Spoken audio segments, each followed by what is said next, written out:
minutes left. Talk to me about your how you process a call. So if I call and you answer the phone, what do you say? 911, where's your emergency? Say my wife just passed out. What do you say to them? Can you tell me what your address is? Let's say 731 Bravo Street. All right, 731 Bravo Street. Can I have your name and a good phone number in case we get disconnected? My name is Floyd. My phone number is 606-231-8440. All right, and I'm going to repeat that back to you. Okay, what's going on? And then you said... My wife just passed out. Okay. Is she conscious and breathing normal? She's not. She's unconscious. I don't know if she's breathing. All right. Can we get her flat on the floor? Where's she at? She's on the couch. Okay, let's get her down on the floor from the couch, flat on her back. And as soon as you get her flat on her back, let me know. Okay, perfect. At what point, I guess as this is occurring, you're processing the call in the cab, right? You're putting all that stuff out there. At what point do you dispatch an ambulance? Okay, so, well, I don't know, jump in. You're good.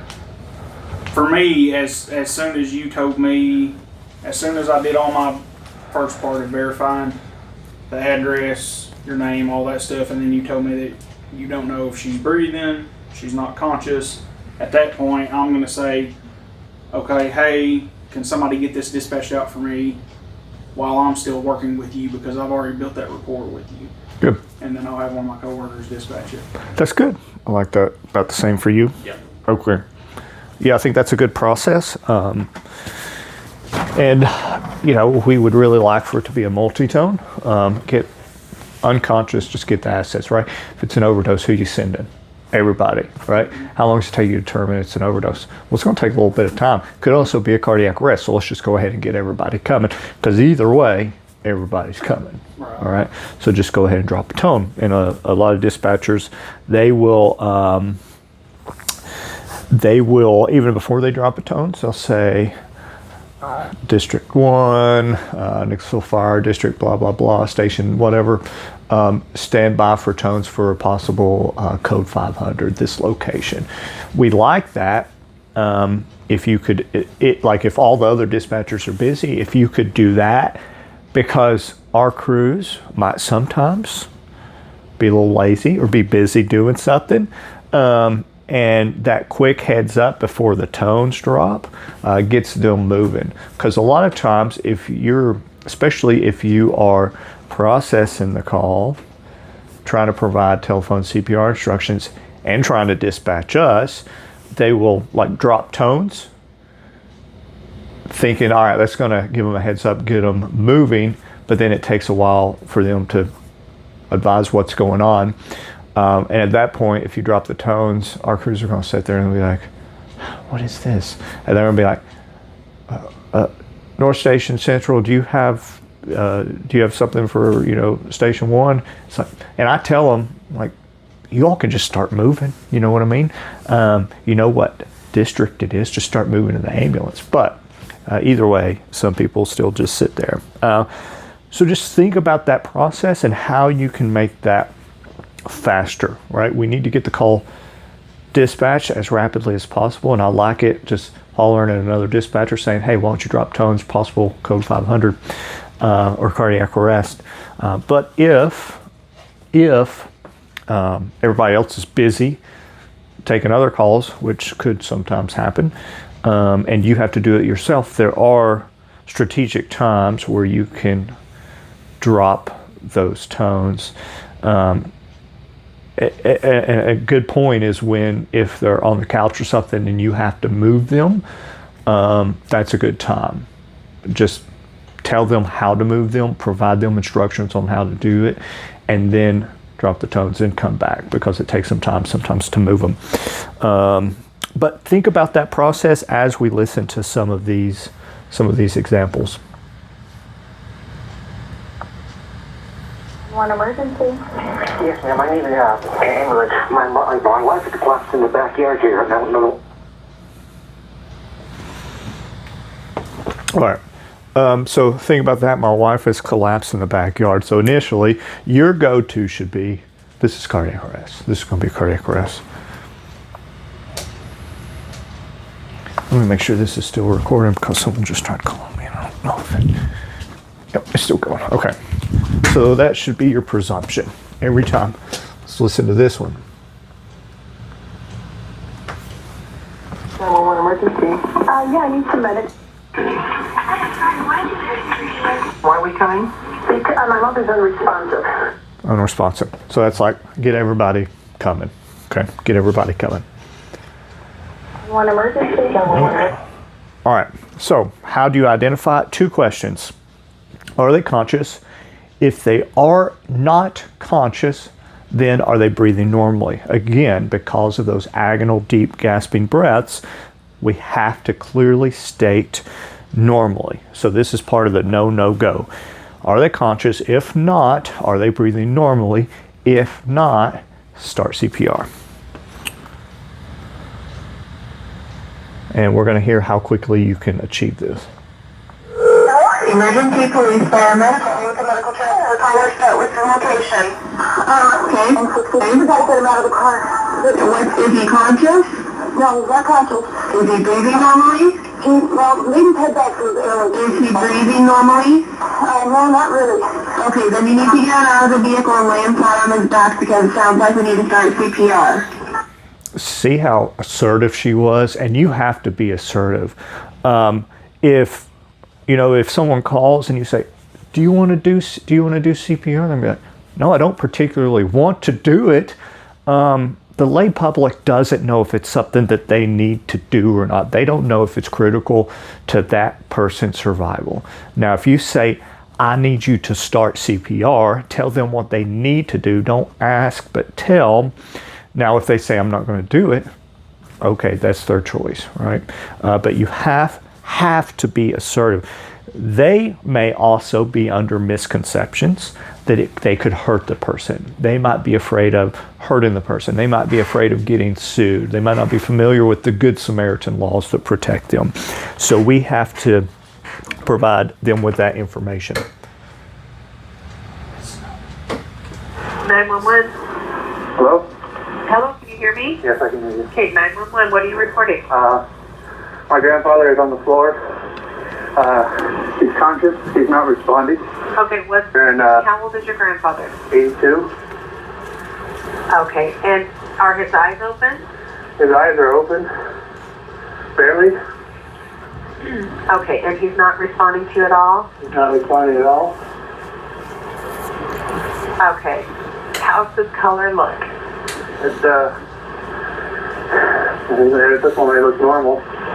Okay, how is he breathing? Can you see his chest going up and down? He's breathing. His mouth is opening up, and he's slowly breathing. Okay.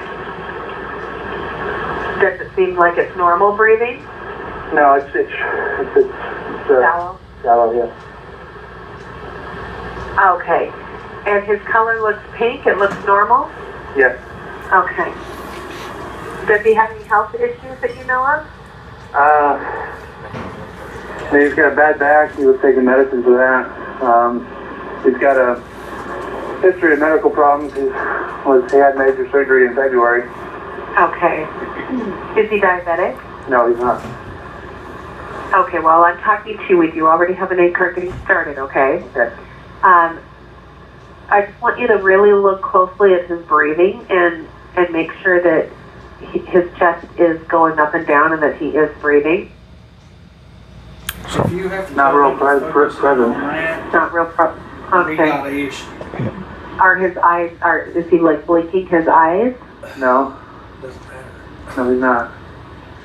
Okay. Is his breathing making any noises at all? No.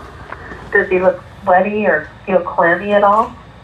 Feels warm. He feels warm. so a lot of unnecessary questions. And they could have identified that this was cardiac arrest much sooner, early on. And I think that these questions aren't in your protocol, right? They're not in the protocol to ask these questions. Now, obviously, you all have discretion to ask some questions that you think are pertinent, but these are not pertinent questions. They're not going to help you determine if you need to start CPR or not. The only two questions that are going to help you is, are they conscious and are they breathing normally? All right, so there are barriers, and now just going back to that last slide for a second. If there's uncertainty as to the breathing normally, generally I would say just start CPR. If there's any hesitancy, any uncertainty. There might be times where they say they're breathing normally, but you think you hear abnormal breathing, or they provide contradictory information. They say, yes, they're breathing normally, but it's slow. And then you say, all right, why don't you put the phone up next to their mouth so I can hear it? Or you can ask clarifying questions in those situations. There are some barriers. Now, just because people are in emotional distress doesn't mean that you just hang up the phone and give up. Sometimes if you redirect people who are dealing with an emergency, it can help them focus and calm them if they're redirected. So here's an example.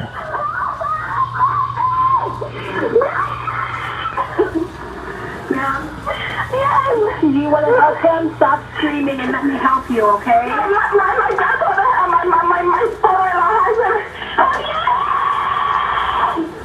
yeah. Do CPR on him, okay?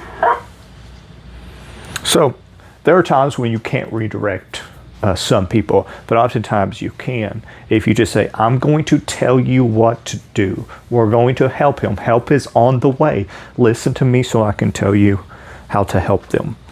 And then the word conscious, if they don't understand, what do you mean by conscious? Like the one we listened to earlier said, what do you say? He's not responding, but he's conscious, or, they don't sometimes understand what that word means. Is he conscious right now? It looks like she's conscious, but she's kind of delirious right now. Is he conscious on the toilet right now? I think it's kind of semi. She's like looking like the lights are on, nobody's home. He looks dazed though.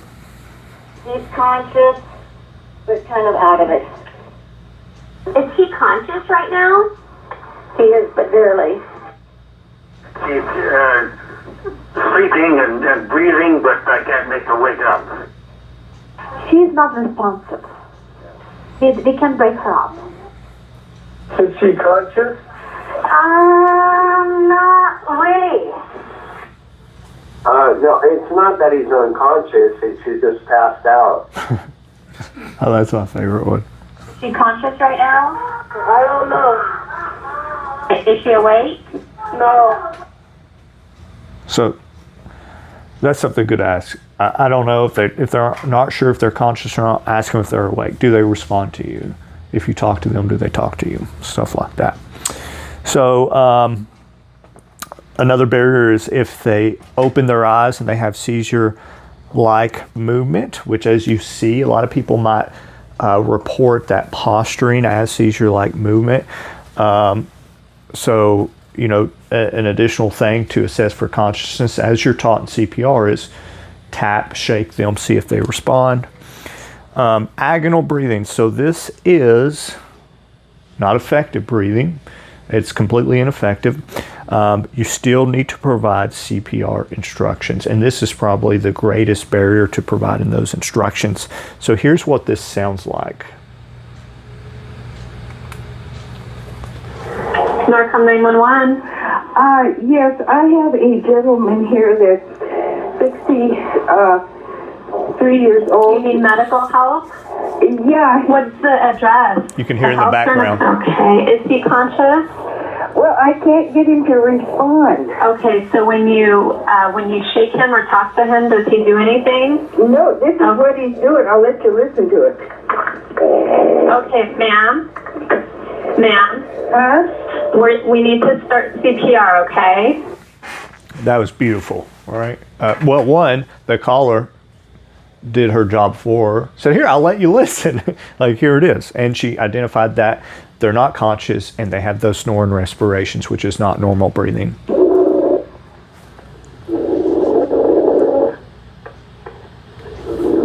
Another example.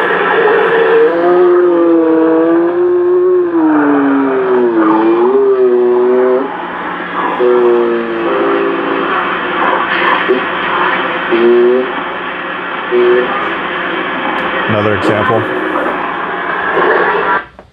So, they often use different terms: gasping, snoring, gurgling, moaning, and you've heard those examples. I can't.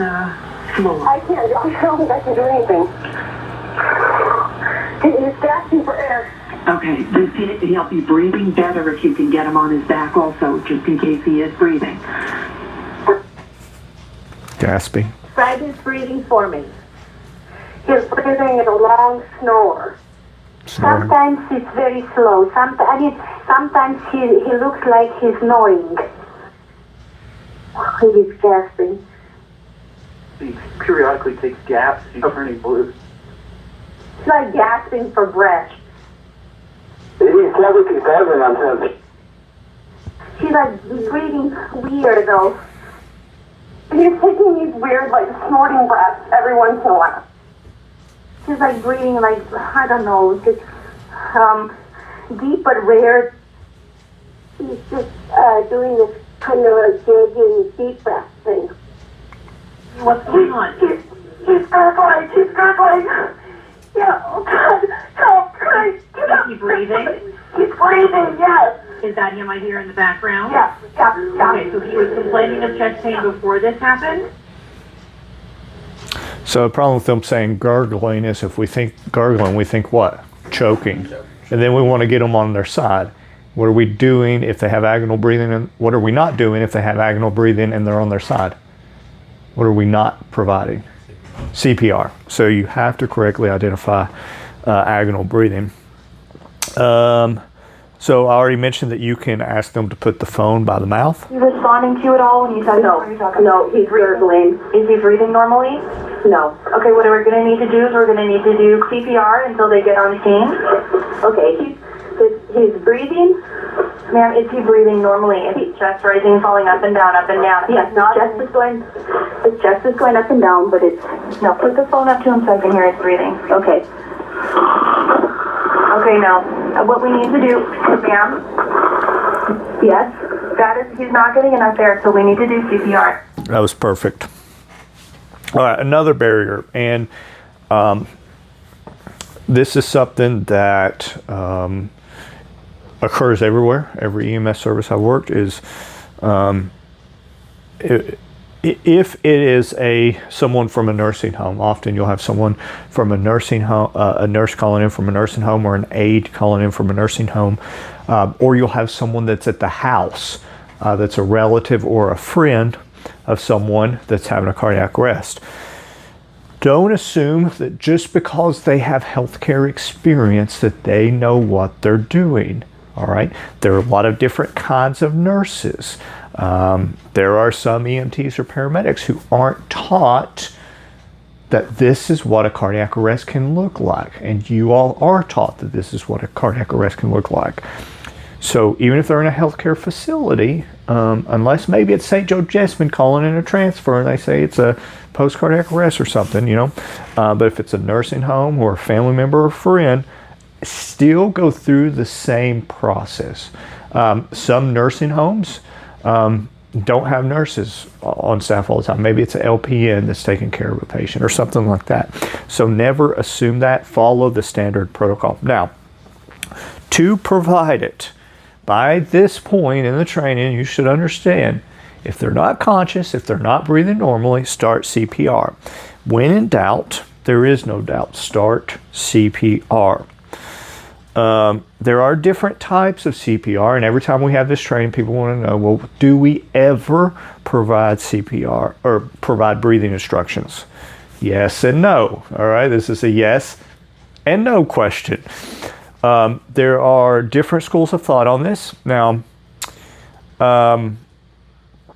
we generally err on providing compression only CPR for a few reasons. One is if you're, the protocol may have you position the airway, position the head, try to get those breaths in. That takes a lot of time to do that, particularly if you're trying to instruct someone else to do it. Now, if someone collapses suddenly, right now, I'm sitting here talking to you, my oxygen levels are 100%, okay? If I go into cardiac arrest right now, my heart stops beating just like that. The blood in my body is still oxygenated. It still has those oxygen molecules attached to that hemoglobin. It takes 4, 5, 6 minutes before my oxygen levels start to drop critically. Okay, so that's why we're teaching compression only, hands only CPR. And the caller is more likely to do it if it's less complicated, if there aren't as many steps involved, and if they don't have to do mouth to mouth with that person. Now, if it's someone who maybe you get very task saturated and you're not sure what to do, the default is always CPR. Okay, the default is always go do CPR. Then if you realize, we should have provided breaths.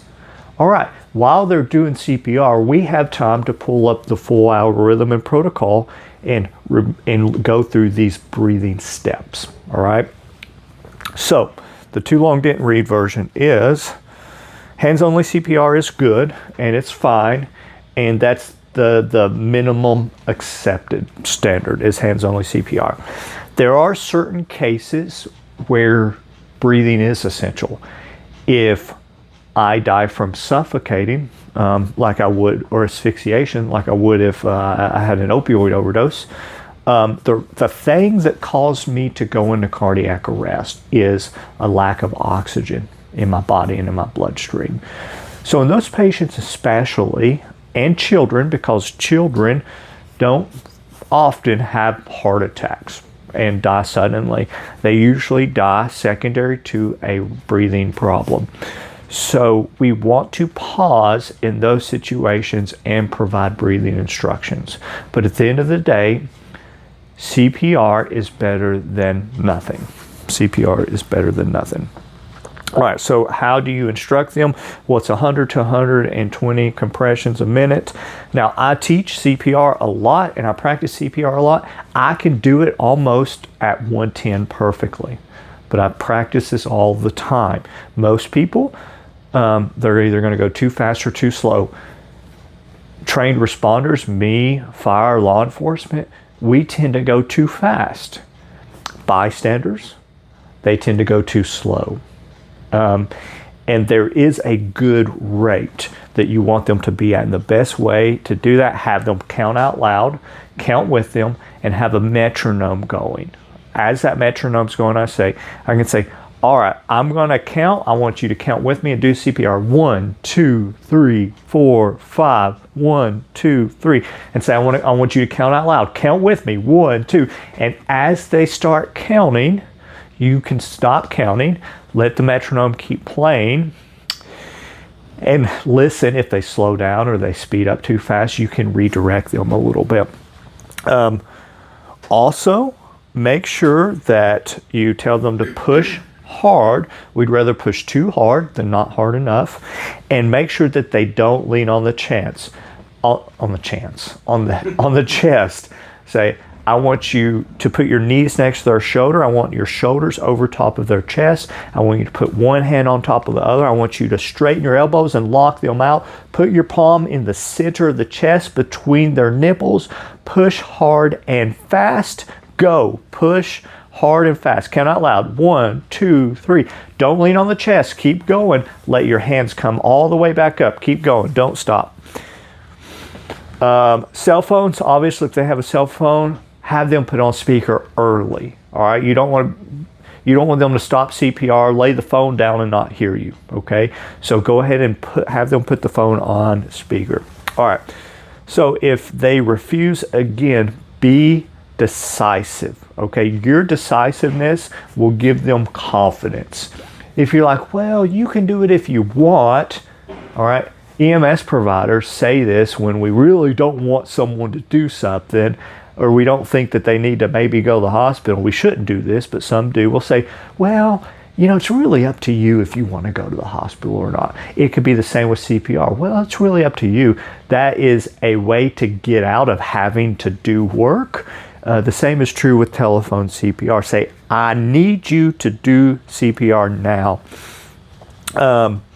If they can't position the person, if they're too heavy, they're on the bed, they're on the toilet, see if someone's there that can help.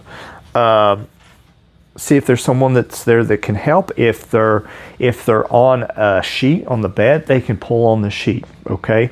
Sure, they're going to drop in the floor, but you can have them put pillows on the floor and have them pull that person on top of the pillows. If they're on a couch, take the couch cushion that's on the back, put them in the floor, and roll them onto those cushions.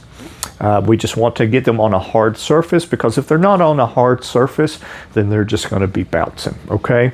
And they're not going to get the chest depth that they're needing. Now, worst case scenario, they can't move them at all.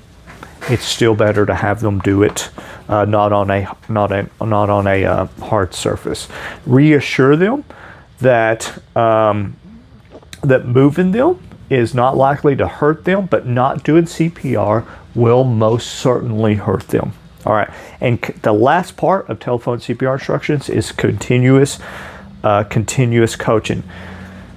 Now, in order to get a steady state of blood supply to the brain, it requires 20 to 30 compressions to build up a pressure in the body and maintain that.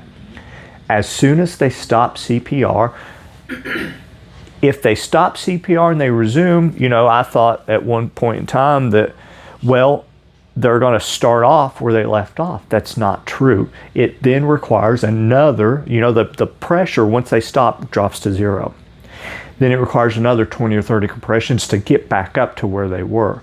So a 2-second pause turns out to be a 15, 20-second pause, which is anytime there's a pause, there is no blood going to the brain. So the brain is essentially infarcting. It is causing brain cells to die. So have them count out loud, so if they stop counting, they probably stopped doing CPR. And have a script, which I kind of gave earlier. Keep your arms straight, push hard and fast, let the chest come all the way up between pumps. And I would practice this. And if you think it's too tedious or arduous to pull up that protocol, it's multiple clicks. I've seen it. I've looked at the protocol.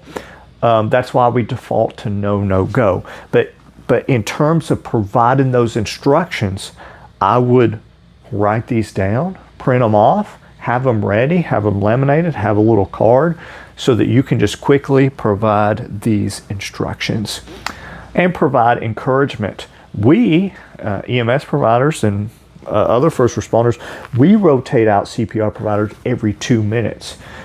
After a minute, the quality of our CPR or the effectiveness of our CPR diminishes, okay? It's not as good. So we have to encourage each other and ourselves, let alone someone who's doing CPR by themselves, waiting for us for 8, 9, 10 minutes to get there. They're gonna get tired, but you have to help them pull something from deep within themselves to keep doing CPR.